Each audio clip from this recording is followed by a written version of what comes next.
કથા રે લાખણીઓ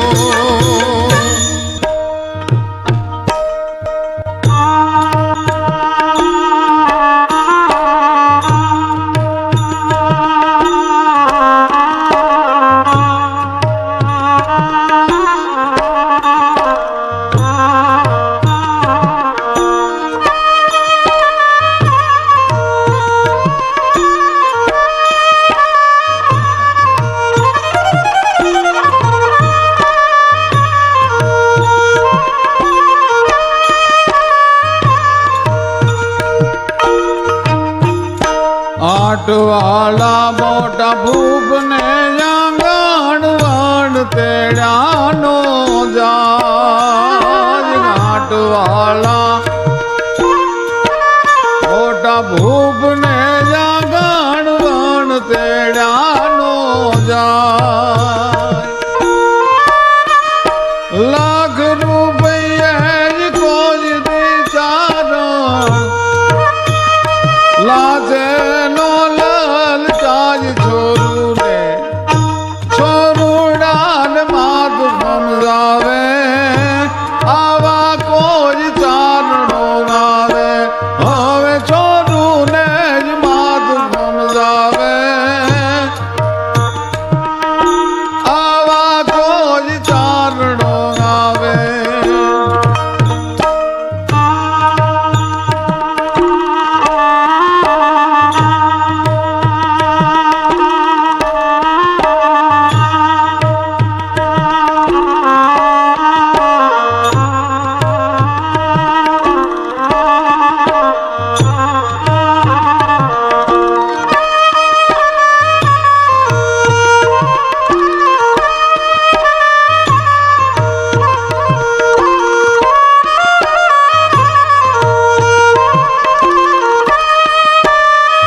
ભાગેલી ફોજો ભેડવે રેવા થોડકાના બેન તો ભાગેલી ફોજો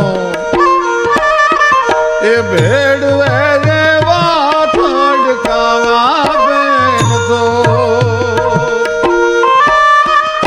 ખેલવાને ને જ આંગણે રાખે ઓલી છોરું ને છોરુડાન માથું સમજાવે આવા કોજ ચારણો આવે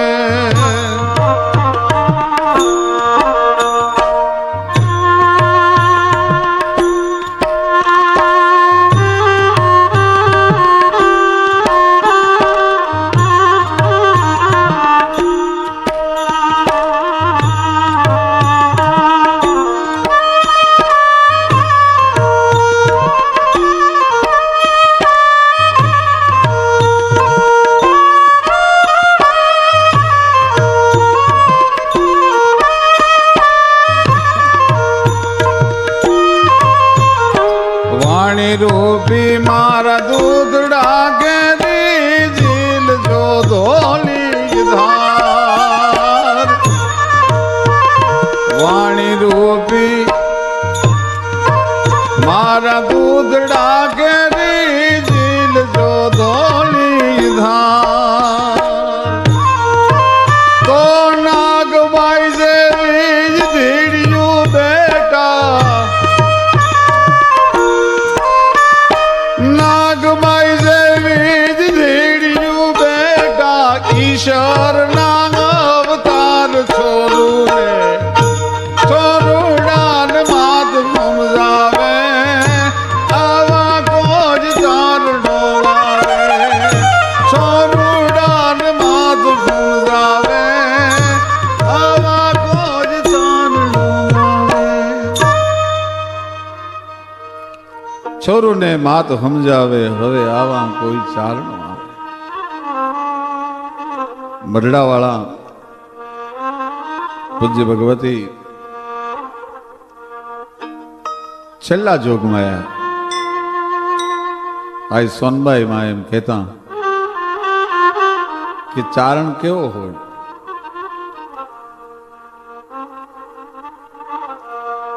ભાગેલી ફોજું ભેડવે એવા અને થડીકા આપે ને થોબ ખેલવા એને આંગણે રાખે ઓલી લોબડી આળે લોભ છોરું ને માત સમજાવે હવે આવા કોઈ ચારણો આવે.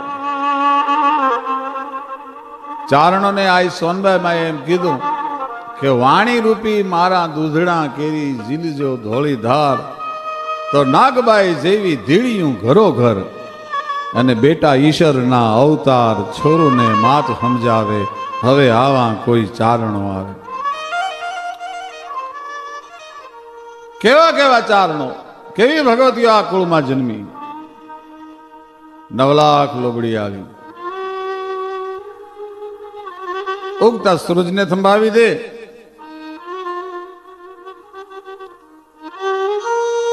નિર્ધન ને રંક હોય તો એને રાય બનાવી અને તખ્તનસીન કરી દે અને ગાદી પર બેહારી. આવા જબરજસ્ત કવિઓ. એમાં મહાત્મા ઈશ્વરદાસજી, નામ તો એનું ઈશ્વરદાન, મારવાડના વતની, ભાદરેશ મારવાડનું, અને ભુજની પિંગળ પાઠશાળામાં અભ્યાસ કરેલો. એમણે ચારણોમાં સૌ પ્રથમ વૈષ્ણવ, ચારણો તો શાક્ત છે, શક્તિ ઉપાસકો છે, પણ પરમ વૈષ્ણવ એવો મહાત્મા ઈશ્વરદાસજી, દ્વારકાધીશના પરમ ભક્ત. એમણે હરિરસ અને દેવ્યાણ નામના બે ગ્રંથો લખ્યા. જબરજસ્ત પ્રભુમય બનેલા. ભોજની પિંગળ પાઠશાળામાં અભ્યાસ કર્યો અને પણ ઈશ્વરદાન કોને ત્યાં જન્મે? ઈશ્વરદાસજીના બાપનું નામ સુરોજી.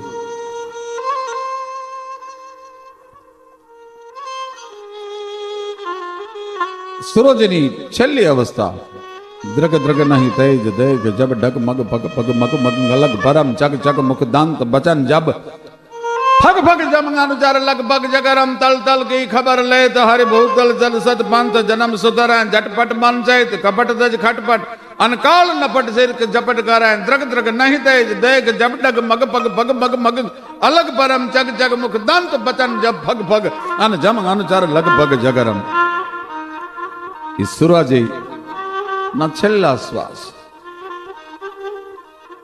નક્કી કર્યું કે આ ઈશ્વરની જનેતા જે છે એ મને મરતો નહીં જોઈ શકે, મને પ્રાણ કાઢતો નહીં જોઈ શકે.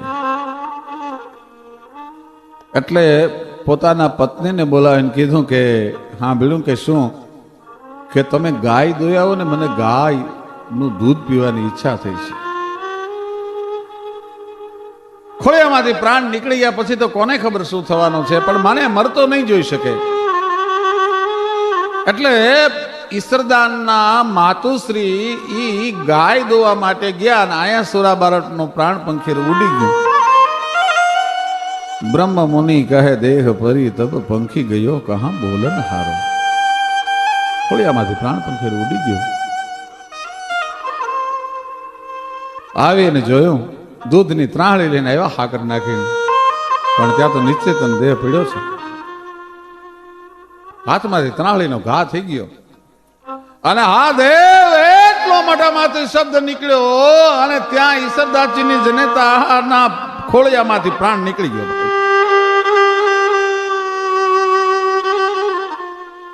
પતિને મરતો જોવે અને એની હારે સ્વર્ગા પરનું આરોહણ કરી શકે ને એના ઘરે ઈશ્વરદાન જન્મે, ગમે ને ઈશ્વરદાન ન થાય. પતિને મરતો જોવે અને એની હારે સ્વર્ગા પરનું આરોહણ કરી શકે ને એના ઘરે ઈશ્વરદાન જન્મે, ગમે ને ઈશ્વરદાન ન થાય. હા દેવ એટલો શબ્દ, કોઈ કટારા કર ગ્રહે કોઈ મરે વિખ ખાય પણ સજણા એડા કીજી એક જેનો હાય કરે જીવ જાય. મોઢામાંથી હાયકારો નીકળ્યો, પ્રાણ નીકળી ગયો. પછી તો ઈશ્વરદાસજી એમના કાકા આશાજી રોહડિયાની પાસે મોટા થતા હતા. મા બાપનું છત્ર તો ગુમાઈ ગયું હતું. ભૂત પિંગળ પાઠશાળામાં અભ્યાસ કરવા માટે આશાજી ઈશ્વરદાનને મોકલેલા અને પ્રખર કવિ બન્યો ભાઈ, જેના માવતર એટલા ઉજળા હોય જામ સાહેબની કચેરીમાં આવ્યા. અણકાળ બાળ પ્રબળ કમળ મુખ નિર્કત અવિચળ રાવળ જામ ગઠાય. અણકાળ બાળ પ્રબળ કમળ મુખ નિર્કત અવિચળ રાવળ જામ ગઠાય. જે અવિચળ રાવળ જામ ગઠાય. કવિતાનો ધોધ છૂટે. જામ સાહેબ ને મોજના રાવળ જામ ને મોજના તોરા મંડે છૂટવા. પણ પિતાંબર ભટ્ટ નામના એમના દિવાન એની સામું જોયું, દિવાનજીની સામું જોયું, દિવાનજી મોઢું બગાડી જાય. કવિતા બરાબર નથી. એટલે રાવળ જામના અંગમાં જે મોજના તોરા છૂટતા એ બધું સમય છે. એક દી, બે દી અને 5 દિવસ આવી રીતે હાલ્યો ને આ તો જોવાન ચારણ અને પાછો કવિતાનો જાણકાર. એને એમ થયું કે આ એક ભટ્ટ મારી આખી મોજની માથે હેરાનગતિ કરી નાખે છે. આને ન જીવતા રહેવા દઉં. કારણ કે છોટો મરપ હોય પણ નાગ નો છેડવો, ઝેર નું પારી ખૂન ઢકો જોવું. આ તો નાગ નું બચ્ચું હતું, કઈ જેવો તેવો નહોતો. છોટો મર હોય પણ નાગ નો છેડવો અને ઝેર નું પારી ખૂન ઢકો જોવું. આ ઝેરના પારખાની વાત પિતાંબર ભટ્ટે કરેલી, પણ આજ ઉડાડી દઉં બ્રાહ્મણને, આજ ન રહેવા દઉં. નક્કી કરી અને ઈશ્વરદાનજી પૂનમનો ચંદ્રમાં હોળે કળાએ ખેલ્યો છે. રાત લડીના તેજ રૂપાવરણા. રૂપાલ રૂપલે મઢેલી રાત છે. અને એમાં ઈશ્વરદાસજી આંગણામાં ફળિયામાં તુલસીનું વન છે, એમાં સંતાણા ખુલ્લી તરવાર લઈને. પણ જો ખડની વચ્ચે મૂકી હોય તો પંખીડા પાણી વરાહે ચાંચું મંડે બોલવા એવી તરવાર ઊંટના ત્રીજા પ્રાહવાળ જેવી હો. કાપે વેરીયા બરૂચો જાડા બખંડા કરંતે કેતા સોટ મે ડાહણી પાડા જોગણી સમાન ગરી કાંદ જાડા એના હાથારા કરંતી રાડા ક્રોધાળી ગણમી દાડા હાથરી કહેવાણ જાડા પટ્ટાવાળી નગ ફટકારી જશે એવી તરવાર લઈ અને ખુલ્લી તરવાર લઈને હુતેલા સંતાણેલા. ભટ્ટજી જમી અને સોપારીનો ચૂરો કરતા કરતા હિંડોળા ખાટે હિંચકતા પોતાના પત્નીને કહે છે, ભંડારી પાતળી જીભ વાળો એક ચારણ આવ્યો છે. શું અદભુત કવિતાઓ રચે છે. એની કવિતાની માથે જામ રાવળ ને મોજના તોરા છૂટે છે. પણ મને એમ થાય છે કે ઓહો, આવો ચારણ, આવી કવિતા એક સામાન્ય માનવીની કવિતા કરે છે. પણ જો ત્રિલોકના નાથની કવિતા કરવા માંડે ને તો એનો બેડો પાર થઈ જાય હો. એટલે મહારાજને મોજ આવે છે, પણ હું મોઢું બગાડું એટલે મહારાજને હું ઈશ્વરદાનને મોજ નથી લેવા દેતો.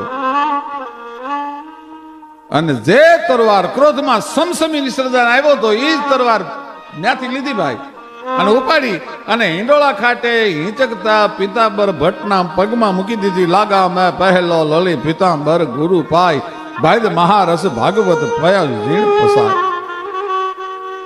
ભટ્ટજી, હું તો મારો આવ્યો તો તને, પણ જામ્યા તા જન્મો જન્મના જાળા દીવરડો દિશે નહીં. પણ આજ ઓચિંતાના થયા અજવાળા દીવરડો દિશે નહીં. અંદરના અજવાળા પ્રગટ થઈ ગયા જવાળાટ કરતા. એક બ્રાહ્મણની ટકોરે, એક ભટ્ટજીની ટકોરે ઈશ્વરદાસજીના હૈયાના કબાટ ખુલી ગયા. ચર્મ ચક્ષુ બંધ થઈ ગયા અને અંદરના કબાટ ઉઘડી ગયા ઈશ્વરદાનના. ભટ્ટજી આવ્યો તો મારવા પણ લે, હવે આ તરવાર તારા પગમાં મૂકી દઉં છું. બાપ, તું મારો ગુરુ છો. લાગા મેં પહેલા લઈ, હરિરસનો પહેલો દુહો લખ્યો. લાગા મેં પહેલા લલી પિતાંબર ગુરુ પાય ભેદ મહારસ ભાગવત પાયો ઝીણ પસાય. પછી જો શાસ્ત્રોનો અભ્યાસ કર્યો ભટ્ટજી પાસે, પ્રકાંડ પંડિત બન્યા. પણ તાર લાગી ગયો દ્વારકાધીશ હારે. હર હર સમર કર કર નામ રાધા કૃષ્ણ સીતા રામ કેવલ જાનકી કીર્તાર વામન રૂકમણી ભરતાર ઠાકર બેર પરબત ઠામ રાધા કૃષ્ણ સીતારામ રાધા કૃષ્ણ સીતારામ રાધા કૃષ્ણ સીતારામ. રાધે કૃષ્ણનો તાર લાગ્યો ભાઈ. પણ ચારણનો જીવ એટલે એને એમ થયું કે એક વાર હિંગરાજ પરસ્યા હું ભાઈ. પાકિસ્તાનમાં આજે બલુચિસ્તાનમાં જ્યાં ભગવતી હિંગળાજ બિરાજે છે, આપણી જે 51 શક્તિપીઠો છે એમાંની એક શક્તિપીઠ હિંગળા પીઠ. એકવાર હિંગળાજ પરસ્યા હું ક્યો તો રે માતાજી ઓમે હિંગળાજ જાઈ જો અને હિંગળાજ ના એઠું મારા લઈ આવું એ વ્રત રે. હિંગળાજના ઠુમરાનું બહુ મહત્વ છે. પોતે હિંગળાજ પરસવા માટે નીકળ્યા છે ભેળા નોકર ચાકર માણસો. કારણ કે આ તો જામ રાવળનો કવિ, જાણે અડધી રિયાસત નીકળી હોય, કોઈ નાનો ઠાકોર નીકળ્યો હોય એમ નીકળેલા ભાઈ. એમાં હાલતા હાલતા હાલતા આજનું જે કચ્છનું નાગડચાળા ગામ છે ત્યાં હાંજ પડી. સંધ્યાના ટાણે નાગડચાળા ગામના પાદરમાં ઈશ્વરદાસજીને એમનો રસોડો દાખલ થયો. ઈશ્વરદાસજીએ ગામના પાદરમાં પૂછ્યું કે અહીંયા કોઈ રાજપૂતનું ઘર છે, મારે રાત વાસો રોકાવું છે. કોટવાલ ને સાંગાજી ગોડ નામના એક ગરાસિયાને હારે વાંધો હતો, એટલે એમ થયું કે આવડો મોટો કવિ, મારવાડનો કવિ, જામરાવળનો કવિ, આજ હાંગાને ભેખડે ભરાવી દઉં. અરે કે હા, અમારે હાંગાજી બાપુની ડેલી છે ને બહુ સમૃદ્ધ અને બહુ દાતાર ગરાસિયો છે, બહુ દાતાર રાજપૂત છે. ક્યાં રહે છે? તો કે આ સામે વયા જાઓ, સામે ડેલી આવશે સાંગાજી બાપુની. ઈશ્વરદાસજી પૂછતા પૂછતા જાય છે, બાપા અહીંયા હાંગાજી ગોડની ડેલી કઈ? બાપા અહીંયા હાંગાજી ગોડની ડેલી કઈ એમ પૂછે છે. ત્યાં એક ખડકીનું બારણું ઉઘડ્યું, જુવાન બારો નીકળ્યો, બે હાથમાં કડા પહેર્યા છે, મેલું ઘેલું શરીર છે, મેલા ઘેડા લુગડા છે, પણ શરીરની માથે લાગેલા મેલની અંદરથી પોતાની અંદરની અમીરાત અને દાતારી છે એ કવિની આંખે દેખાઈ ગઈ. સવાસ કોનું કામ છે બાપા? કે હાંગાજી બાપુની ડેલી. હાંગોજી મારું નામ છે બાપુ, તારે ડેલી નથી, હું તો ગામના વાસરું ચારું છું, રાજપૂત છું, ગોળ શાખાનો નાનકડું ઘર છે મારું. પણ પધારો, આપ જેવા કવિરાજ મારા આંગણે ક્યાંથી? અને હાંગાજી ઘોડે હા ગડથલ કરી અને ચારણને રોક્યા અને એવી મિજલસ ચાલી. ઝૂંપડીએ કોકતી જાજો, એના મહેમાન તો થાજો. સાહેબ એ ઝૂંપડાની મહેમાન ગતિ હતી. પણ એક ફૂલ ચડે ને એક ઉતરે, એક ફૂલ ચડે ને એક ઉતરે. હાંગોજી ગોડ નામનો જુવાન રાજપૂત, પોતાનો બાપ તો છે નહીં, માં છે, ગામના વાસરું ચારે છે, પણ કવિરાજને એવા મહેમાન ગતિ કરાવે. ટૂંકમાં વાત કરું, ઈશ્વરદાસજીએ રજા લીધી. હાંગાજી ગોડે એક બીજું તો કઈ આપવા જેવું છે નહીં, ગરાસિયાને કહ તૂટે કડિયા ધણી અંગની ઉંગડિયા, મોજના કલાબા છોટે, કવિને શું આપું? મન દે તો માયા દે, નકર મનને માર, મન મોટું અને માયા નહીં, એવા બબે થકા મન મોટું છે પણ શું દેવું મારે? કવિને કાંઈ સમજણ નથી પડતી, એટલે પોતાની કામળ હતી, કામળ આપી કે કવિરાજ લ્યો કામળ. એમને આમ તમારે ખાલી હાથે જવાય નહીં, હું ગરીબ ગરાસીઓ છું, બીજું તમને શું આપું? કવિને એમ થયું કે ગરાસિયાની એક ઘરવખરીમાં સારામાં સારી કામળ છે, હું જો લઈ જાઉં. ચારણો એ કોઈ દી રાજપૂતોનો દુરુપયોગ નથી કર્યો. હાંગાજી, હું હિંગળાજ પરસીને આવું ને ત્યારે આના જે વણવાની કામળના જે છેલ્લા કાંગરા બાકી છે ને વણી રાખજો, અધૂરું દાન કવિ લે નહીં. જોજો હું પાછો આવીશ, કવિરાજ ચોક્કસ પધારજો. ભલે બાપ એમ કરીને હિંગળાજ પરસવા કવિરાજ ગયા. પાછા આવ્યા એ દરમિયાન ઘટના નાગડચાળા ગામમાં એવી બની કે હાંગોજી ગોડ ગામના વાસરું ચારવા ગયા છે. પ્રચંડ પવનનું તોફાન જામ્યું છે. ભગવાને 49 પ્રકારના વાયુને જેમ વાવડાને છૂટા મૂકી દીધા હોય એમ ઝપટ વાવડો બોલાવે અને એવું મેઘનું તાંડવ રચાણું. નદીના પૂર બબેદી સુધી ઉતર્યા નહીં અને હાંગોજી ગોડ વાછરું ખાતો સામે કાંઠે પલળે છે. એમાં નદીના પૂર જરાક વસર્યા એટલે હાંગાજી ગોળે વાછરુને પાણીની અંદર નાખ્યા નદીમાં. એમાં પોતે જે વાછડાનું પૂંછડું પકડ્યું હતું એ વાછડો નદીમાં તણાવવા મંડાણું, ગડથોલા લેવા મંડાણું. હાંગાજીને એમ થયું કે હવે નહીં બચાય. ગામના માણસોએ રેડિયા પડકારા કરે, હાંગાજી પૂંછડું મૂકી દે કે હવે નહીં બચાય, હવે મરતી વખતે હું રાજપૂત ફીફા નહીં ખાંડું. પણ મારી માને કેજો ઓલો કવિ આવે ને, જળ ડૂબતે જે જાય હાદ જ હાંગરીએ દિયો, કહેજો મોરી માય ઓલા કવિને દેજો કામળી જજો. હો ઈસરદાન પાછો આવે ત્યારે એને તમે કામળી દેવાનું ન ચૂકતા. ટૂંકમાં વાત કરો, હાંગોજી ગોળ તો તણાઈ ગયો, માથે કાળનો પડદો પડી ગયો. ઈસરદાસજી પાછા આવ્યા છે. રાત્રે વાળુની તૈયારી કરી અને ગરીબ રાજપૂતાણીએ વાળું પીરસ્યું છે. કવિરાજ જમી લ્યો. બાપા હાંગોજી ગોળ ક્યાં? કે ગામત્રે ગયો છે, આપ જમી લ્યો. પણ બુઢી રાજપૂતાણીની આંખમાં આહુડા એમ કહેતા હતા, હાંગોજી ગામત્રે નહીં પણ લાંબે ગામત્રે ગયો છે. માં સાચું કયો, હાંગોજી ક્યાં ગયો? કે બાપ હાંગાને તો પાણી તાણી ગયું, તો સમુદ્રના પેટમાં હમાઈ ગયો. કે મારી રાજપૂતનો દીકરો મને વચન આપીને એમના વયો ગયો, કામળ દીધા વગરનો કામળ દેવાનું કહેતો ગયો. લો તો કે તો એના હાથે લઉં તો જ હું ચારણ કહેવા. અને નદીના કાંઠે આવીને દુહા મીંડો કહેવા. સૂરજનારાયણ ને કવિરાજ મીંડો વિનોવા. મહાત્મા ઈશ્વરદાસજી ભગવાન સૂરજનારાયણ નું આરાધન ઉપાડ્યું અને હાકલ કરે, ગાય હાંગા ગોડ, તારાથી એમ નામ કામળ દીધા વગરનું નો વી જવાય. બાપ રાજપૂત છો, મને મારી કામળ દે. ત્યાં તો કે છે કે નદીમાં પૂર આવ્યું, હાકલા પડકારા થયા. હાંગોજી ગોળ ધોડી અને કાંઠો ચડી ગયા અને કવિરાજને કામળીનો કોલ દીધો તો એ એમણે પૂરો કર્યો અને ચારણને હાથો હાથ કામળી આપી, ઈશ્વરદાનજીને હાથો હાથ કામળી આપી અને પાછા પૂરમાં હમાઈ ગયા. આવા મહાત્મા ઈશ્વરદાસજી એ ઈશ્વરાસો પરમેશ્વરા કહેવાના. તો ધન્ય ધરાસો રટબલી અમણી રતન પાકતા ગાવા, રતન પાકતા ગાવા. ધન્ય ધરા સુરજર બલી અમણી, ધન્ય ધરા ભારત બલી અમણી રતન પાકતા ગાવા, રતન પાકતા ગાવા, રતન